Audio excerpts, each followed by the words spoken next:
Prologue. Upon a paper attached to the narrative which follows, Dr. Hesselius has written a rather elaborate note, which he accompanies with a reference to his essay on the strange subject, which the MS illuminates. This mysterious subject he treats, in that essay, with his usual learning and acumen, and with remarkable directness and condensation. It will form but one volume of the series of that extraordinary man's collected papers. As I publish the case in this volume simply to interest the laity, I shall forestall the intelligent lady who relates it. In nothing, and after due consideration, I have determined, therefore, to abstain from presenting any praise of the learned doctor's reasoning, or extract from his statement on the subject which he describes as involving not improbably some of the profoundest arcana of our dual existence and its intermediates.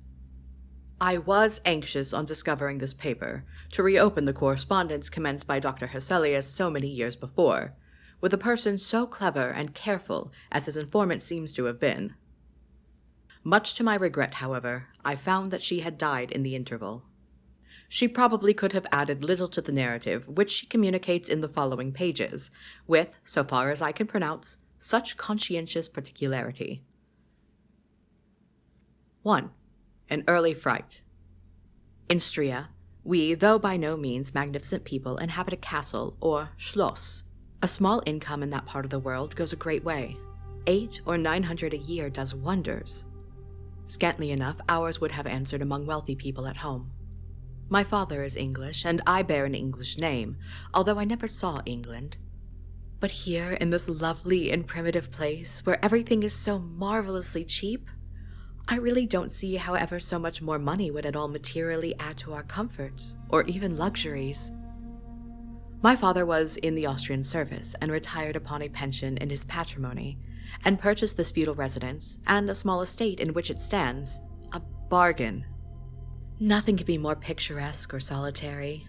It stands on a slight eminence in a forest. The road, very old and narrow, passes in front of its drawbridge, never raised in my time, and its moat, stocked with perch and sailed over by many swan, and floating on its surface, white fleets of water lilies. Over all this, the schloss shows its many windowed fronts, its towers, and its Gothic chapel. The forest opens in an irregular and very picturesque glade before its gate, and at the right, a steep Gothic bridge carries that road over a stream that winds in deep shadow through the wood. I have said that this is a very lonely place.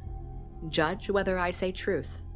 Looking from the hall door towards the road, the forest in which our castle stands extends 15 miles to the right and 12 to the left.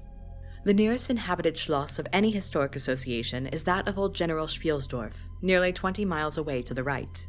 I have said the nearest inhabited village because there is, only 3 miles westward, that is to say in the direction of General Spielsdorf's schloss, a ruined village, with its quaint little church, now roofless, in the aisle of which are the mouldering tombs of the proud family of Karnstein, now extinct, who once owned the equally desolate chateau which, in the thick of the forest, overlooks the silent ruins of the town.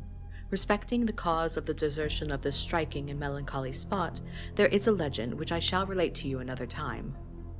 I must tell you now how very small is the party who constitutes the inhabitants of our castle. I don't include servants or those dependents who occupy rooms in the buildings attached to the schloss.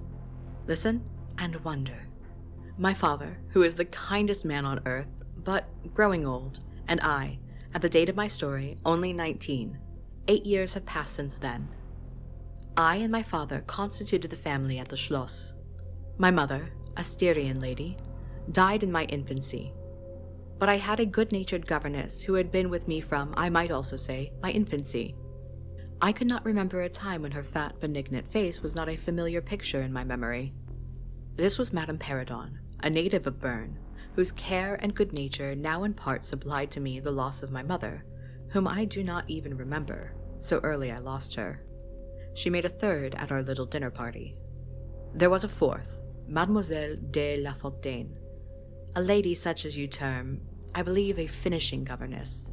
She spoke French and German, Madame Perrodon French and broken English, to which my father and I added English, which partly to prevent its becoming a lost language among us, and partly from patriotic motives, we spoke every day. The consequence was a babel, at which strangers used to laugh, and I shall make no attempt to reproduce in this narrative. And there were 2 or 3 young lady friends besides, pretty, nearly of my own age, who were occasional visitors for longer or shorter terms, and these visits I sometimes returned. These were our regular social resources, but of course there were chance visits from neighbors of only 5 or 6 leagues distance. My life was, notwithstanding, rather a solitary one, I can assure you. My governess had just so much control over me as you might conjecture such a sage person would have in the case of a rather spoiled girl, whose only parent allowed her pretty nearly her own way in everything. The first occurrence in my existence which produced a terrible impression upon my mind, which, in fact, never has been effaced, was one of the very earliest incidences of my life which I can recollect. Some people would think it so trifling that it should not be recorded here. You will see, however, by and by, why I mention it. The nursery, as it was called, though I had it all to myself, was a large room in the upper story of the castle with a steep oak roof.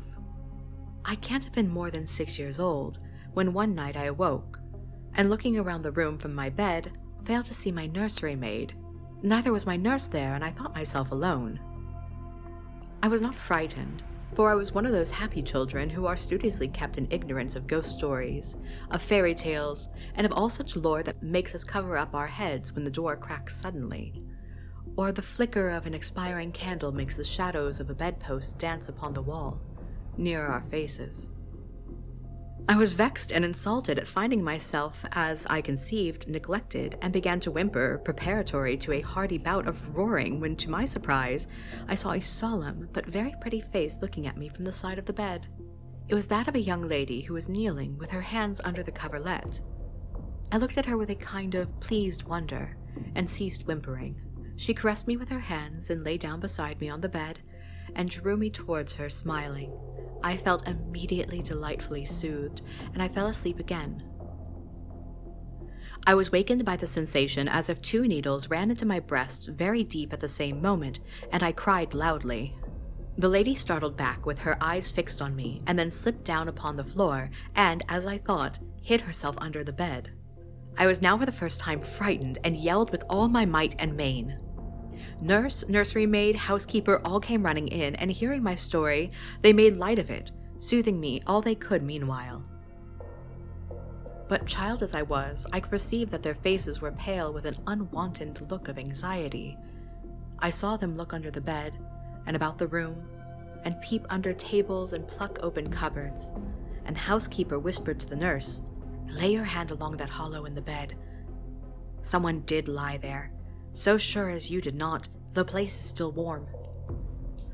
I remember the nursery maid petting me, and all 3 examining my chest where I told them I felt the puncture, and pronouncing that there was no sign visible that any such thing had happened to me. The housekeeper and the 2 other servants who were in charge of the nursery remained sitting up all night, and from that time a servant always sat up in the nursery until I was about 14. I was very nervous for a long time after this. A doctor was called in. He was pallid and elderly. How well I remember his long, saturnine face, slightly pitted with smallpox, and his chestnut wig. For a long while, every second day, he came and gave me medicine, which of course I hated.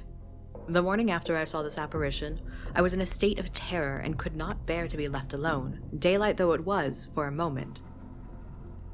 I remember my father coming up and standing at the bedside, and talking cheerfully, and asking the nurse a number of questions, and laughing very heartily at one of the answers, and patting me on the shoulder, and kissing me, and telling me not to be frightened, that it was nothing but a dream, and could not hurt me. But I was not comforted, for I knew the visit of the strange woman was not a dream, and I was awfully frightened. I was a little consoled by the nursery maid's assuring me that it was she who had come to look at me, and lain down beside me in the bed, and that I must have been half dreaming to have not known her face. But this, though supported by the nurse, did not quite satisfy me. I remembered, in the course of that day, a venerable old man, in a black cassock, coming into the room with the nurse and housekeeper and talking a little to them, and very kindly to me. His face was very sweet and gentle, and he told me they were going to pray, and joined my hands together and desired me to say softly while they were praying, "Lord, hear all good prayers for us for Jesus' sake."